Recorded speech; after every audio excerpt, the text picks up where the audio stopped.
नमस्कार दोस्तों, मैं हूं प्रज्ञा और आप देख रहे हैं जर्नी ऑफ आवर सोल।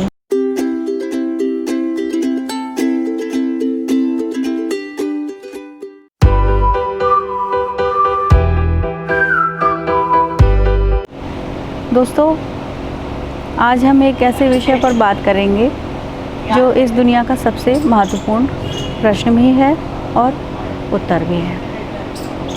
दोस्तों, इस दुनिया की जो परम शक्ति है, परम तत्व है और जो सबसे पहले जानने योग्य है, परम आवश्यक महत्वपूर्ण तत्व है, वो है ईश्वर। तो सबसे पहला प्रश्न ये है कि ईश्वर क्या है। ईश्वर को समझने के लिए हमें हमारी इन 5 ज्ञानेंद्रियों से परे जाना होगा। हमारी 5 ज्ञानेंद्रियाँ कौन सी हैं, इसके बारे में हम पहले चर्चा कर चुके हैं। 5 ज्ञानेंद्रियाँ हैं आँख, नाक, कान, जीभ और त्वचा। मतलब हमें जो दिखाई देता है, जो हमें सुनाई देता है, जो हम सूंघ सकते हैं, जो महसूस कर सकते हैं और जो हम स्वाद ले सकते हैं, वो सब इन 5 ज्ञानेंद्रियों की अनुभूति के अंदर आता है। इसके अलावा हमारी एक छठी ज्ञानेंद्री है जिसे हम कहते हैं माइंड। तो इन 6 ज्ञानेंद्रियों से परे जा कर के ही हम ईश्वर को जान सकते हैं।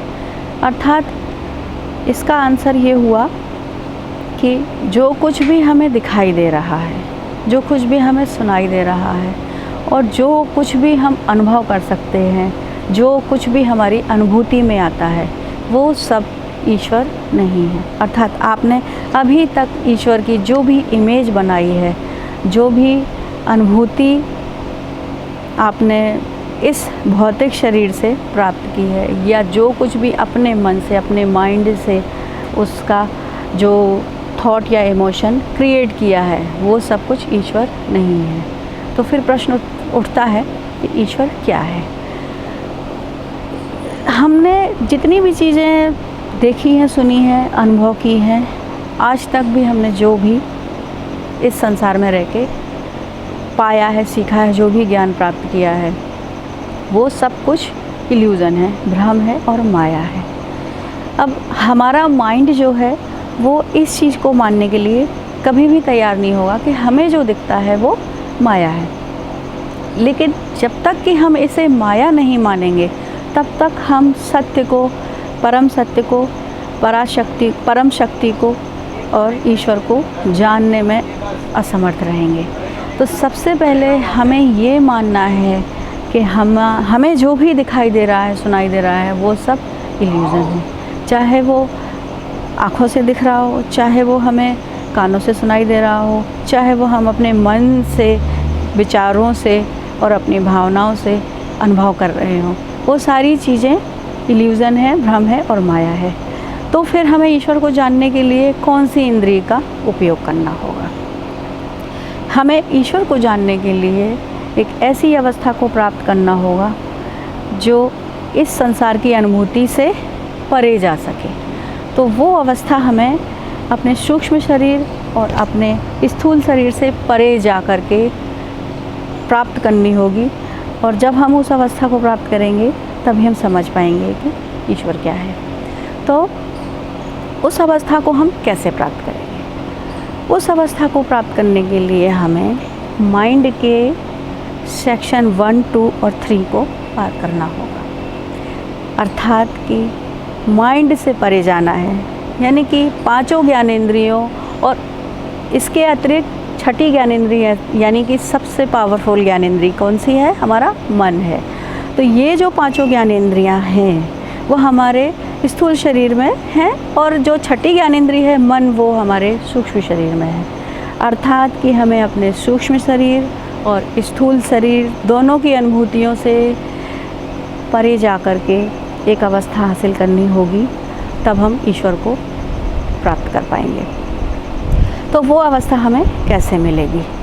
उस अवस्था को प्राप्त करने के लिए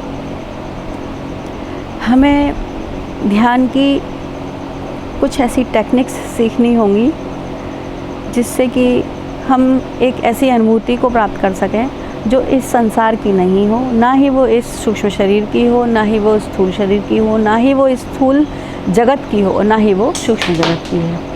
तो स्थूल जगत कौन सा है? जो भी हमें दिखाई दे रहा है और जो भी हम अपनी ज्ञानेंद्रियों से अनुभव कर रहे हैं। और सूक्ष्म जगत कौन सा है? जो भी हम मन से सोचते हैं, जो भी हम कल्पना में सोचते हैं और जो हम सपनों में महसूस करते हैं, यानी स्वप्न अवस्था में हम जिस जगत में प्रवेश करते हैं वो है सूक्ष्म जगत। और मृत्यु पर्यंत हम अपने सूक्ष्म शरीर को जिस अवस्था में पाते हैं वो दोनों ही जगत से परे जा कर के हमें एक ऐसी शरीर, ऐसे मन, ऐसा अनुभूति तक पहुंचना होगा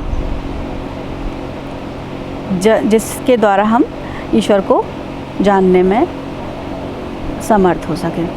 तो ऐसी अवस्था को प्राप्त करने के लिए हमें ध्यान के विभिन्न चरणों को स्टेप बाय स्टेप फॉलो करना होगा। तो ध्यान बहुत तरह से होता है दोस्तों, उसको हम विस्तार से समझेंगे। जो भी मित्रगण ध्यान की विभिन्न अवस्थाओं को समझना चाहते हैं और फर्स्ट स्टेप से लास्ट स्टेप तक, समाधि की अवस्था तक पूरी विधियों को समझना चाहते हैं तो वो हमसे जुड़ सकते हैं, हमारा चैनल सब्सक्राइब कर सकते हैं, लाइक कर सकते हैं, शेयर कर सकते हैं। तो दोस्तों, प्रश्न अभी ये है कि ईश्वर वर्सेस माया, अर्थात गॉड और इल्यूज़न दोनों अपोजिट चीज़ें हैं। जहाँ गॉड है वहाँ इल्यूज़न नहीं है और जहाँ इल्यूज़न है वहाँ गॉड नहीं है। तो हमें माया से बाहर निकलना होगा, तभी हम ईश्वर को समझ पाएंगे। इस बात को अच्छी तरह से अपने जहन में बिठा लें, समझ लें, स्वीकार कर लें। और अगर आप वाकई में ईश्वर को प्राप्त करना चाहते हैं तो हमसे जुड़ें, हमारे चैनल को सब्सक्राइब करें और इसी तरह के विभिन्न रहस्यों को जानना अगर आप चाहते हैं तो हमारे साथ बने रहिए। चैनल ज़रूर सब्सक्राइब करें और कमेंट ज़रूर करें दोस्तों। आपके ही क्वेश्चन से हम अब अगला वीडियो अपना बनाएंगे। आज के लिए इतना ही, धन्यवाद।